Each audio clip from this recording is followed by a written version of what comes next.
Hi everyone, this is CeeCee and I'm glad you could join me for another art journaling video. Today I'm going to be working in my Strathmore watercolor journal, and to create the background I'll be using NeocolorII wax crayons, and they are water soluble obviously, and these are made by Carandache if you're not familiar with them. They are heavily pigmented. I absolutely love them, and rather than taking the crayon directly to the paper and then mixing the color with my brush, I pick up the color directly from the crayon and I let the color drip onto the paper, and that gives me a more subtle blend of color, I would say. And I usually go back twice for a darker color, but at least I find I get more control and I don't see the crayon marks, which I tend not to like, but again, that's just a question of preference. You can certainly use it directly on paper, and especially if I'm going to be layering more than one layer of color, I like to dry in between the application, and that gives me a stronger value the second time around. If I apply the second layer of color directly onto a wet surface, it'll still be a very muted effect. So I like to apply the color, dry it, and then apply more color on top. Now I'm not going to stay with you for the whole background because it's just me essentially doing the same method, but just to let you know that all the colors that I have used will be listed in my blog post, and the link will be down in the description box below if you're watching on YouTube.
And now I'm going to start working on the drawing or the doodling. The reason why I call it doodling is because the flowers that I'm making right now, they're not any particular flowers. They're not very realistic. I don't know what kind they are.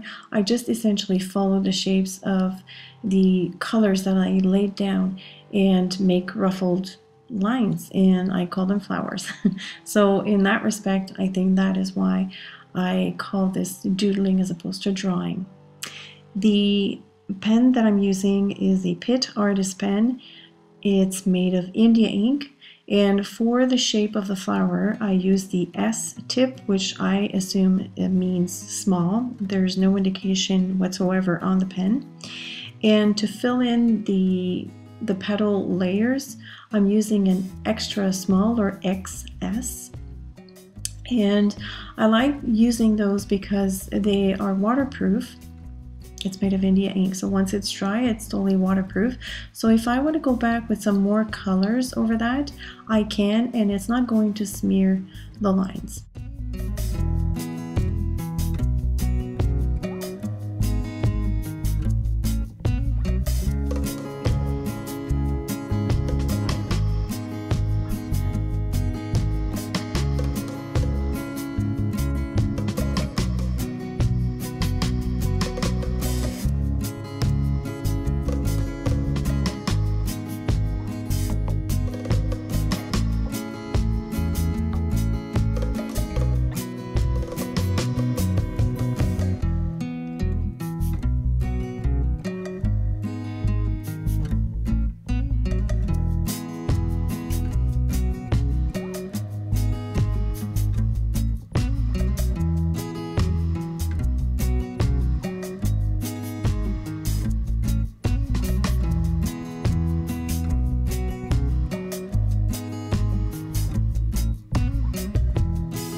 So I'm drawing in the stems, and imagine, if you will, those flowers in the wilderness.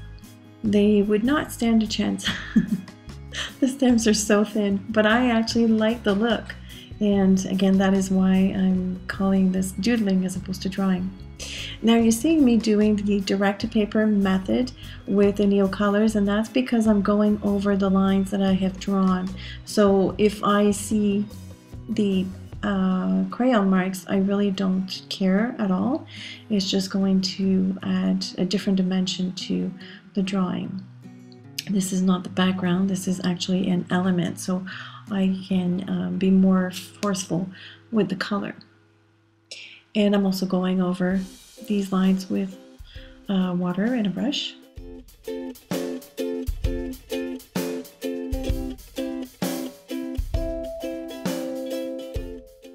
The color I'm adding right now is Gold Metallic, and this crayon comes from a special edition set that I was lucky enough to get a hold of, and it has 10 colors. And honestly, on this background, I do not see the metallic shining through. I don't know if it's because my background is not dark enough. Maybe it needs to be used on either a black, brown, or navy blue background, or very deep green. I'm not sure, but I will have to do some more testings, because still now, like once the page is fully dried, I still cannot see the metallic property of that crayon. So to be tested and to be followed, I guess.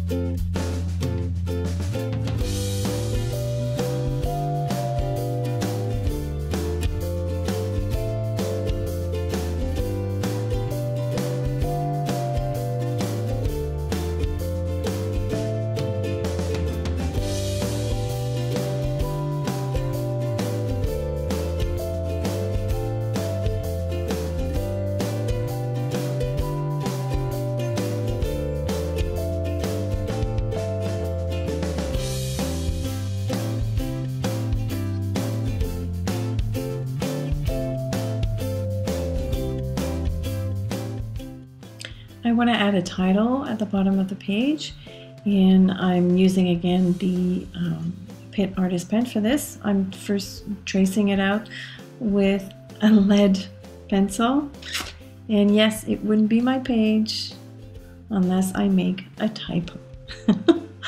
I think you know me by now. I'm famous for my typos. I am so intent on figuring out how to form the letters that I don't pay attention to the spelling. So believe is spelled wrong. As you can see, I was very frustrated when I saw this. And I have discovered a way to correct that. So what I'm using right now is sanding paper. This is a sanding block from Tim Holtz. And I'm very lightly, very gently, and very slowly, although this is sped up, sanding over these two letters. And only someone who knows about the mistake would try to pay attention to the slightly darker areas around the letters, but I really don't care. I was able to fix that, and I was very happy. This is white gouache, which was the first time that I've used it, and as you can see, there was a big glob that came out of the tube, but I love it. It's totally opaque.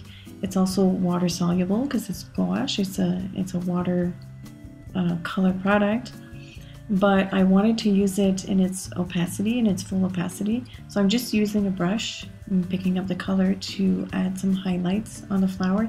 I have to admit that I'm not an expert at doing highlights, so I'm gonna have to practice some more.